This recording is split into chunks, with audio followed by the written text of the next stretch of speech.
Esteban apareció en mi puerta tan temprano que el sol aún no había asomado por los tejados de Granada. Golpeó con fuerza, como si quisiera derribar la casa, y cuando abrí, ya me apuntaba con el dedo al pecho, con los ojos llameando de una forma que jamás le había visto. Destruiste la vida de mi hermana.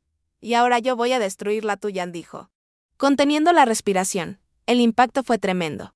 Clara, mi esposa, llevaba 8 meses fallecida y desde entonces el dolor había sido el único territorio que compartíamos. Pero en ese instante, comprendí que había cruzado un límite que ni siquiera sabía que existía.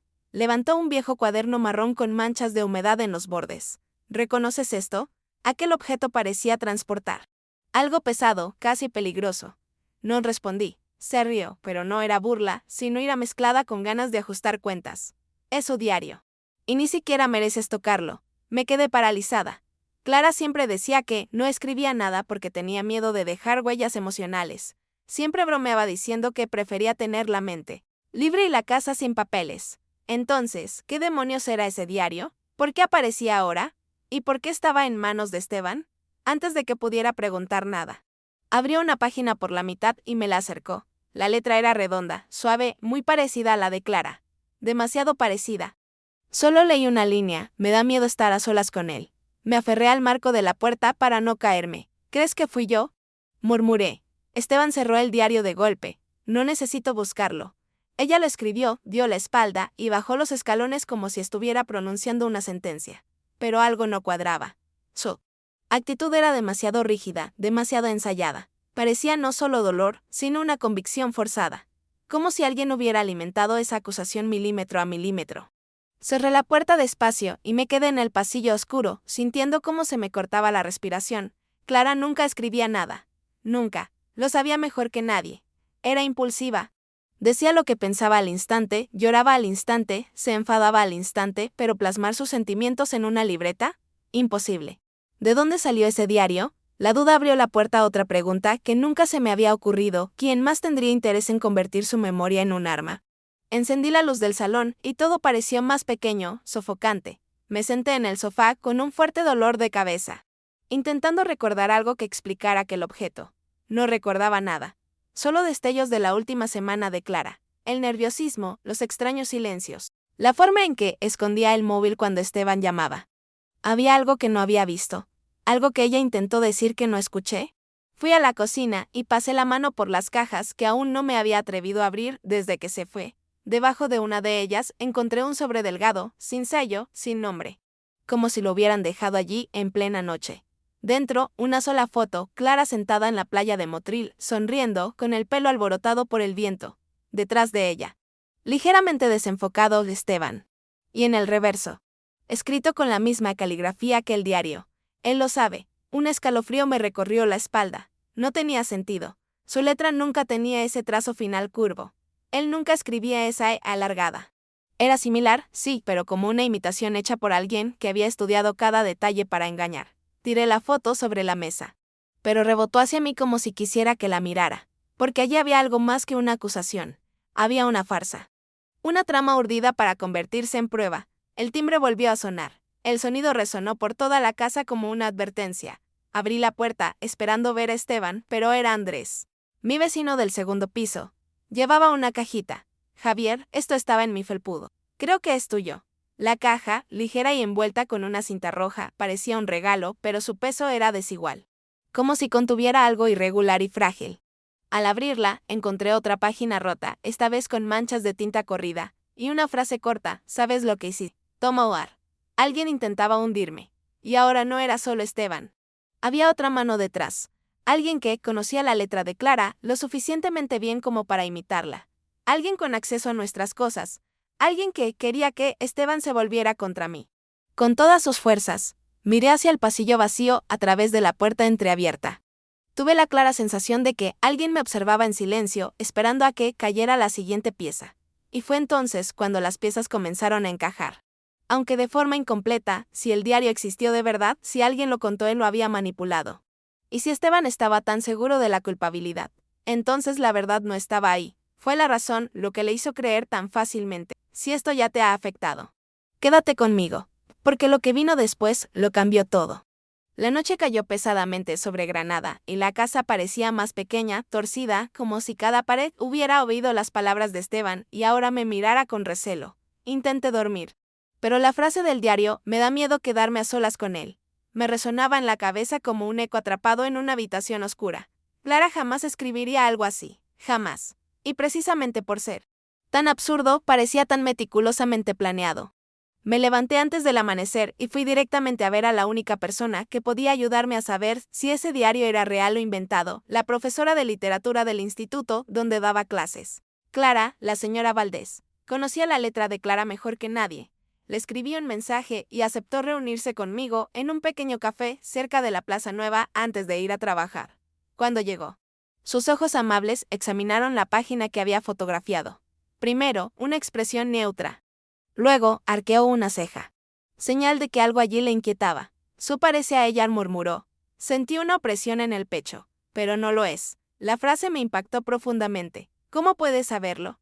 Clara tenía un gesto que nadie imitaba, la T cruzada muy alta. Aquí está en el medio. Y la forma en que hace la O es más cerrada, casi tímida. Esto de aquí es alguien que intenta copiar. No alguien que escribe con naturalidad. El café era demasiado pequeño. Así que no fue algo que yo me inventé, alguien lo había fabricado. ¿Quién podría tener acceso a algo así? Pregunté. Valdés respiró hondo. Mucha gente revisó sus pertenencias cuando falleció. Su familia. Por supuesto. Y Esteban se llevó algunas cajas para organizar. Siempre decía que quería preservar su memoria, preservar, o para moldear, mientras asimilaba eso. Añadió, pero hay otra persona. Alguien que vivió con un pie dentro y otro fuera de la vida de Clara. OMS, Teresa. La compañera del departamento, la que siempre pensó que Clara eligió al hombre equivocado. La frase sonaba como una espina que se clavaba lentamente en la piel. Regresé a casa con la garganta seca. El sol por fin salía y, paradójicamente, todo se veía más claro, excepto lo que necesitaba ver en mi interior. Abrí la ventana del salón y vi un coche aparcado al otro lado de la calle. Un hatchback azul oscuro. Había estado allí temprano cuando me fui.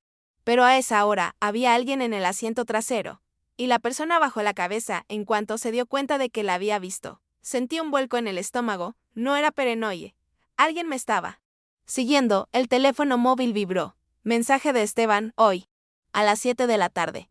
Te quiero aquí. Vamos a hablar delante de la familia. No vas a huir. Eso fue todo. Pero se podía intuir su naturaleza, una reunión de prueba. Querían acorralarme. Pasé el día intentando concentrarme en cualquier cosa del trabajo, las tareas, el teléfono, pero mis pensamientos siempre volvían a lo mismo, quién estaba moviendo los hilos. Porque Esteban, a pesar de su temperamento, nunca tuvo la imaginación suficiente para crear algo tan bien coordinado. Alguien tenía que estarle susurrando al oído. Alguien con un vínculo emocional lo suficientemente fuerte como para que él se lo creyera. ¿Teresa? ¿O alguien aún más improbable? A las 18:30. Subí al coche y conduje hasta casa de mi suegra en Almería. La calle estaba demasiado tranquila para una familia que disfruta del bullicio. Luces encendidas, cortinas cerradas. Y un silencio incómodo tras la puerta. Toqué el timbre. Teresa fue quien la abrió. No debería haber estado allí. No a esa hora, no en esa casa. Javier dijo. Como si estuviéramos en una cita informal, te están esperando. Su voz era demasiado suave para una situación tan tensa. Eso me puso más alerta que si hubiera gritado.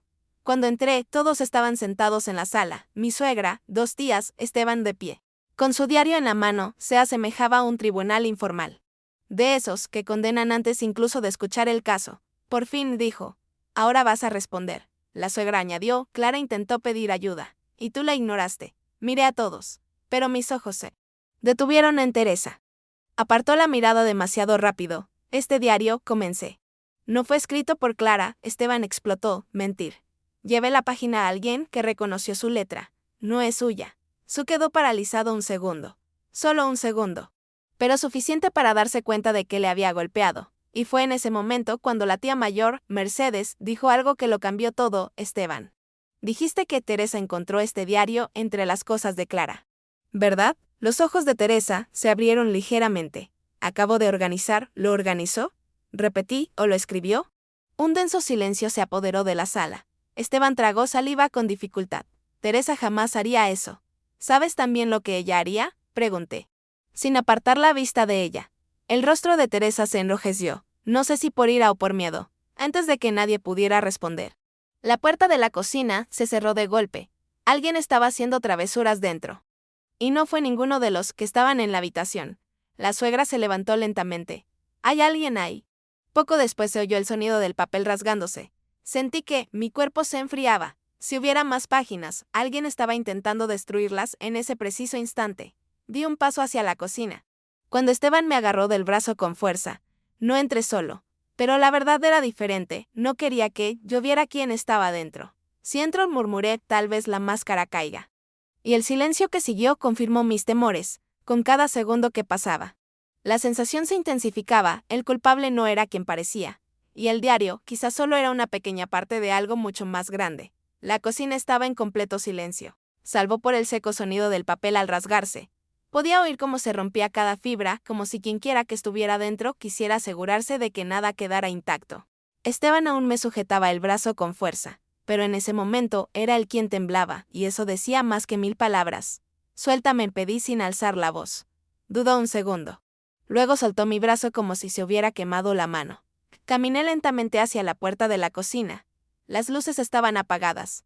Solo la tenue luz de la calle se filtraba por la ventana, proyectando sombras fragmentadas en el suelo. Al abrir la puerta, lo primero que vi fue un puñado de papeles rotos sobre el fregadero. Lo segundo, una figura encorvada, rebuscando desesperadamente en un cajón. ¿Quién está ahí? Mi voz salió fuerte, incluso con el corazón acelerado. La persona se giró lentamente. Era Teresa. Sus ojos, siempre tan controlados, estaban demasiado abiertos, demasiado tensos. En sus manos sostenía otra página arrancada, del mismo color, del mismo tipo de papel que el supuesto diario. Detrás de mí, Esteban entró corriendo. «Teresa, ¿qué estás haciendo?». Tragó saliva con dificultad, escondiendo el papel tras su cuerpo. «Esto no es lo que parece». La suegra y las tías se acercaron a la puerta, formando un círculo silencioso a su alrededor. «Entonces, explícate», pregunté. Teresa respiraba agitadamente, como si intentara pensar en 1000 versiones a la vez. Pero la última luz del día se filtró por la ventana y le dio en el rostro, dejando al descubierto cada nervio tembloroso. Yo solo quería impedir que ustedes dos siguieran peleando. Esteban dio un paso al frente. ¿Por qué estás arrancando las páginas? Abrió la boca, la cerró, la volvió a abrir, como quien intenta elegir entre dos mentiras. Fue entonces cuando me percaté del detalle que faltaba. En el fregadero, entre los trozos de papel, había una libreta sin tapa, atada con una goma elástica. El papel era viejo, pero la goma demasiado nueva, demasiado brillante, muy reciente. «Este diario no pertenece a Clara», dije, sintiendo que la verdad se revelaba. «Es tu obra». Teresa dio un paso atrás. «Estás loco». «No, el nervioso eres tú». La letra imitada. El papel manchado artificialmente. Las páginas colocadas en casa de mi suegra e incluso en mi edificio. «Fuiste tú». Y Esteban lo creyó porque siempre quiso creerlo. La suegra se tapó la boca con la mano. Una de las tías se apoyó contra la pared. La expresión de Teresa se endureció, pero su voz vaciló. «Yo solo quería que se supiera la verdad. Clara estaba sufriendo. Decía cosas». «¿Cosas?», repliqué. «¿O hablabas por ella?». Fue como tocar un punto demasiado profundo. Su rostro cambió, perdió el control. «Era mi amiga», susurró con voz temblorosa, «y tú la rechazaste. Siempre la rechazaste. Nunca mereciste su confianza». La palabra amiga se marchó con una extraña pesadez en el corazón, casi posesiva. Esteban frunció el ceño. «Teresa, dijiste que encontraste este diario entre las cosas de Clara, que estaba escondido». Ella se volvió hacia él con desesperación. «Lo hice por ti, para abrirte los ojos». «¿Mis ojos?», repitió, como si solo entonces se diera cuenta de que estaba en medio de algo mucho más grande. «Siempre fuiste ciego», gritó, dejando caer por fin el papel que había estado escondiendo. «Clara dijo que eras el único de la familia en quien confiaba. Y la dejaste morir sin saber quién era el hombre que estaba a su lado». Las palabras resonaron en el aire. Sentí que el aire se volvía más pesado. «Teresa», dije lentamente, «¿qué es lo que realmente quieres?». Tomó aire profundamente, su pecho elevándose rápidamente. Ojalá Clara hubiera dejado algo, algún tipo de señal. Ojalá hubiera dicho la verdad. Y como no lo hizo, lo hice yo. El silencio cayó como una piedra. Esteban retrocedió 2 pasos, pálido. «¿Tú escribiste todo eso?». Teresa intentó alcanzarlo, pero él retrocedió. «Lo hice por nosotros. Ella se fue y tú fingiste que no había pasado nada. Ella no murió por su culpa. gritó Esteban, padecía del corazón desde niña, lo sabes, en ese momento. Algo en su rostro se desmoronó. La máscara que llevaba puesta comenzó a resbalarse. Me miró y por primera vez no había ira. Solo una desesperación vacía. Si supieras lo que me dijo anoche. Me cortó la respiración. ¿Qué noche? Se mordió el labio, temblando. La noche antes de morir. Todos en la habitación se quedaron paralizados. Teresa continuó, con la voz quebrada, recibió un mensaje. Algo que la aterrorizó. Algo sobre que alguien la seguía. Quería hablar contigo. Pero tenía miedo. Esteban la miró con incredulidad. ¿Y usaste eso para inventarte todo un diario? Teresa cerró los ojos como si luchara contra algo interno. Quería justicia. Algo de justicia. Si no se imparte justicia, respondí, se destruyen vidas. Se quedó mirando al suelo, indefensa. Las tías empezaron a susurrar. La suegra se secó las lágrimas. Esteban no sabía si sentir ira o culpa, pero lo que me frenó fue otra cosa. Una de sus frases seguía resonando en mi cabeza, el mensaje. De anoche. Teresa, dije en voz baja, ¿aún conservas ese mensaje? Abrió los ojos lentamente, y por primera vez vi el verdadero miedo. Mi corazón latía más rápido. Espectáculo. Ella dudó. Luego sacó su teléfono celular del bolsillo. Tocó la pantalla con manos temblorosas y abrió la conversación archivada. Y cuando giró el teléfono hacia nosotros, Esteban dejó escapar una maldición ahogada. La suegra se sentó antes de caer. El mensaje fue breve, directo, firmado con un nombre que ninguno de nosotros esperaba ver allí. Un nombre que lo cambió todo. El nombre que apareció en la pantalla del celular de Teresa hizo que el aire se desvaneciera de la habitación por eje. Esteban se llevó la mano a la cabeza y retrocedió un paso tambaleándose. No, no puede ser él. Mi suegra murmuró algo, un sonido bajo, casi un lamento. Sentí un nudo en el estómago. Porque Eje no era un desconocido. Era Enrique Gómez, el primo mayor de Esteban, el favorito de la familia. El hombre al que Clara siempre evitaba, sin explicar por qué. El mensaje fue breve, no le digas nada a Javier. No tiene por qué saberlo. Fecha, la noche anterior a su muerte. Teresa cerró el teléfono de golpe con un chasquido seco y bajó la mirada. Ella recibió esto ya temblando. Yo estaba con ella esa noche. Clara me dijo que era algo sobre una deuda. Un viejo malentendido. Dijo que si hablaba contigo, te verías involucrado. Y ella no quería involucrarte. ¿Deuda? Repetí. Sintiendo un escalofrío recorrerme la espalda, Clara nunca le debió nada a nadie. Al menos no a mí. Pero lo tenía consigo, respondió Teresa, con voz casi inaudible. Esteban se frotó la cara con desesperación. Teresa, ¿por qué nunca me enseñaste esto? ¿Para qué inventarte todo un diario si tenías este mensaje? Respiró hondo. Derrotada, porque pensé que nadie me creería. ¿Y tú? Tú siempre defendiste a Enrique. Siempre. Si yo decía que estaba involucrado en algo, me llamabas loca. Un pesado silencio cayó como una cortina, y, por primera vez, noté algo en el rostro de Esteban que nunca antes le había visto, miedo real. Este mensaje, dijo, mirando al vacío. No es poca cosa. Enrique desapareció de la ciudad semanas después de la muerte de Clara. Dijo que era por trabajo, pero siempre desaparece cuando pisa tierra. Siempre. La suegra levantó lentamente la cabeza. ¿Sabías algo, Esteban? Dudó en responder. Cuando finalmente habló. Su voz salió ronca y vacilante. Enrique llevaba meses presionando a Clara. Algo relacionado con documentos familiares antiguos, herencias, propiedades, no lo sé con certeza. Decía que ella tenía algo que le pertenecía. Algo que escondía. Pensé que exageraba hasta ahora. Sentí una opresión en el pecho. ¿Y nunca me contaste eso? Te lo pidió. Te suplicó que no te entrometieras, respondió con los ojos enrojecidos. Clara dijo que, si lo supieras, la confrontarías y eso solo empeoraría las cosas. La revelación me impactó profundamente. No porque me sintiera culpable, sino porque intuí la magnitud de la verdad que Clara había guardado en silencio. Y entonces surgió una duda aún mayor. ¿Qué guardaba? ¿Qué quería Enrique? ¿Y por qué estaba relacionado eso con su muerte? Antes de que pudiera formular las preguntas, oímos un ruido que venía del pasillo. Pasos. Lentos, constantes. Alguien entró en la casa. Todos se dieron la vuelta al mismo tiempo. Y allí estaba él. De pie en la puerta de la habitación como si el lugar fuera suyo. Enrique Gómez, alto, elegante, con una barba bien recortada y la misma sonrisa segura de siempre. El tipo de hombre que cree que nada puede hacerle daño. ¿Una reunión familiar sin invitarme? Preguntó con voz suave y irritante. ¡Qué descortesía! Teresa dio un respingo. Escondiendo instintivamente el móvil tras su cuerpo, Esteban se interpuso entre ella y su madre.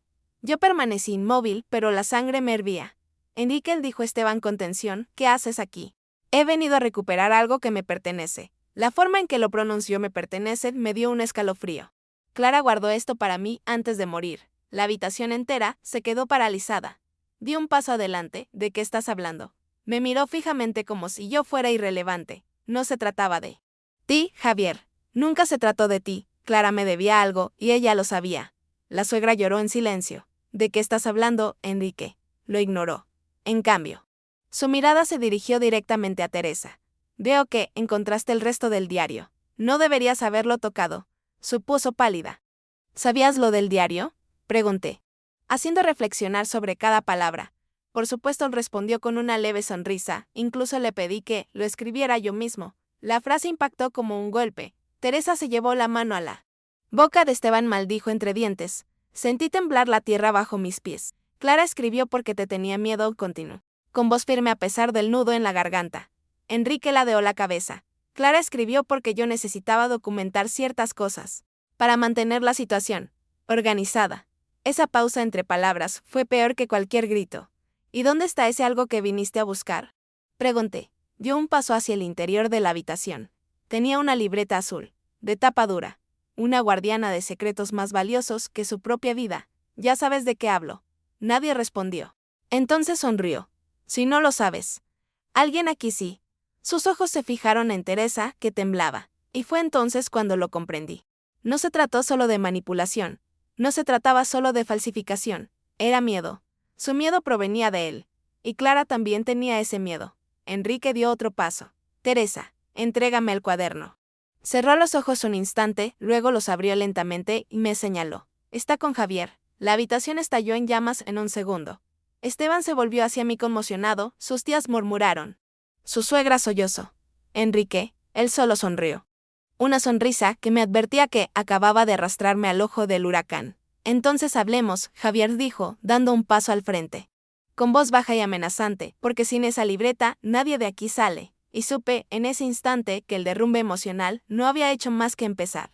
Y que la verdad final sería más pesada que cualquier cosa que hubiéramos visto hasta ese momento.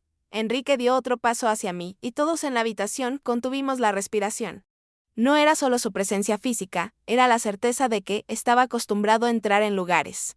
Manipular a la gente y salir impune. Siempre salía impune. Siempre. Pero esa noche no iba a marcharse de la misma manera. Tienes algo mío. Javier lo repitió con esa calma venenosa, y lo quiero ahora. Mantuve la mirada fija. No tengo nada tuyo. Nunca lo he tenido, soltó una risita suave. Como quien escucha a un niño testarudo. Claro que sí, Clara guardó el cuaderno azul contigo. Lo sé. Clara no confiaba en ti, respondí, nunca confió en ti. La presionaste. Frunció ligeramente el ceño. Como si eso le molestara más que cualquier acusación. Yo la estaba guiando. Eso es todo. Necesitaba orientación. Esa frase impactó a Esteban como un látigo. ¿Director?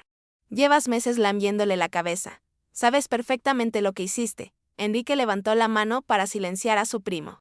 Con una autoridad que siempre había funcionado en la familia, pero que allí no funcionaba. Nadie permaneció en silencio. Por el contrario, todos dieron un paso mental más cerca de la verdad. Teresa, aún pálida, se acercó a mí. Javier, enséñaselo. La miré fijamente. Sabes que no lo tengo. Ella negó lentamente con la cabeza. Muestra la verdad sobre lo que Clara dejó atrás, no lo que él quiere. Enrique apretó los dientes. Lo que ella dejó atrás es mío. Ella lo sabía. ¿De qué estás hablando? Pregunté, porque hasta ahora todo lo que has dicho ha sido amenazante y vacío. Respiró hondo, como si estuviera cansado de tratar con gente lenta. El cuaderno azul contiene registros, fechas, transferencias, su confesión sobre el error financiero que cometió en el negocio familiar. Las tías se atragantaron. La suegra se llevó la mano a la boca. Esteban palideció. Clara nunca robó nada, dijo, con la voz quebrada entre la sorpresa y la indignación. No dije que robara, respondió Enrique, ajustándose la mengue de la camisa, dije que él recalculó decisiones. Lo que, al final, puso en riesgo a la empresa. Sabía que tenía que corregirlo. Y prometió entregarme la libreta, para que yo pudiera rescatar lo que quedaba. Eso es mentira, dije. Clara murió trabajando 2 turnos, para pagar lo que creía que debía. Te lo has inventado. Él sonrió. ¿De verdad crees que trabajó tan duro? ¿Por moralidad? ¿Por pasión por su trabajo? ¿Por ti? La provocación fue directa. Eso es lo que hacía, quebrar a la gente con frases calculadas. Pero Esteban abrió la boca antes de que yo pudiera. ¿Estás diciendo que Clara mantenía a la empresa mientras tú malversabas fondos? La risa de Enrique fue breve. Yo protegía a nuestra familia. Y ella lo sabía. Siempre lo supo. Teresa tragó saliva con dificultad y por primera vez. Habló sin tartamudear, por eso me llamó aquella noche. Te tenía miedo. Enrique se volvió lentamente hacia ella. Cuidado, Teresa. No me callaré. Gritó con una fuerza sorprendente. Yo estaba con ella. Recibió tu mensaje y lloró. Dijo que volvías a pedirme el cuaderno, pero ya no lo tenía conmigo. Ella se lo dejó a alguien de confianza. Sus ojos volvieron a mirarme como cuchillas. Entonces, depende de ti, lo negué. No, no lo es. El silencio se hizo denso. Entonces, desde el fondo de la habitación, la suegra habló débilmente. Pero con firmeza, Clara me dejó algo. Todos se dieron la vuelta al mismo tiempo. Caminó lentamente hacia un armario bajo, se arrodilló con dificultad y sacó una pequeña caja de madera. Cuando lo abrió, había un cuaderno azul dentro. Viejo, la cubierta está desgastada. El borde está doblado. A Enrique le hervía la sangre en los ojos. Dámelo. No respondió la suegra. Abrazando la caja contra su pecho, ya has tomado demasiado de esta familia. Ella me entregó el cuaderno. Y en cuanto lo toqué, sentí el peso, no físico, sino emocional. Clara nos lo confió a nosotros. No a él. Lo abrí lentamente. Las primeras páginas eran listas de gastos, fechas y notas escritas rápidamente. Pero unas páginas más adelante, el disco que lo cambió todo está usando mi nombre. Si algo pasa, no dejen que Enrique culpe a nadie de mi familia. Intenté advertir a Esteban. No me dejaron. Esteban me arrebató las páginas de las manos con lágrimas silenciosas. Son leones. Relevo. Luego se enfrentó a su primo. Destruiste a mi hermana. Enrique dio un paso adelante. Pero Esteban lo empujó con fuerza. La obligaste a trabajar para encubrir tu malversación. La perseguiste, la atemorizaste, y ahora intentas culpar de todo a Javier. Enrique intentó retomar su retórica habitual, no sabes de lo que estás hablando. Pero Teresa añadió, sí, lo sabemos. Y ahora tenemos pruebas, miró a su alrededor, dándose cuenta, quizás por primera vez en su vida, de que estaba rodeado, impotente. No hay escapatoria, sin narrativa. Cerré el cuaderno y pronuncié la única frase que no podía soportar oír. La verdad se quedó con la persona en quien ella confiaba, con nosotros. Se retiró y se marchó, sin habla, sin mirar atrás. Derrotado. Esteban se desplomó en el sofá y lloró por su hermana, por su culpa. Por haber confiado en la persona equivocada. Su suegra me abrazó como pidiendo perdón por toda la familia. Teresa lloraba en silencio, tal vez libre por fin del miedo. Y yo sentía a Clara allí. No como un recuerdo doloroso, sino como una fortaleza. Dejó el cuaderno con alguien que sabía que no se dejaría corromper. Respiré hondo. Toda la sala suspiró aliviada conmigo. La verdad, al fin, quedó clara. Si esta historia te ha resultado familiar, comenta qué harías tú en mi lugar. Y, por supuesto, nos vemos en la próxima verdad.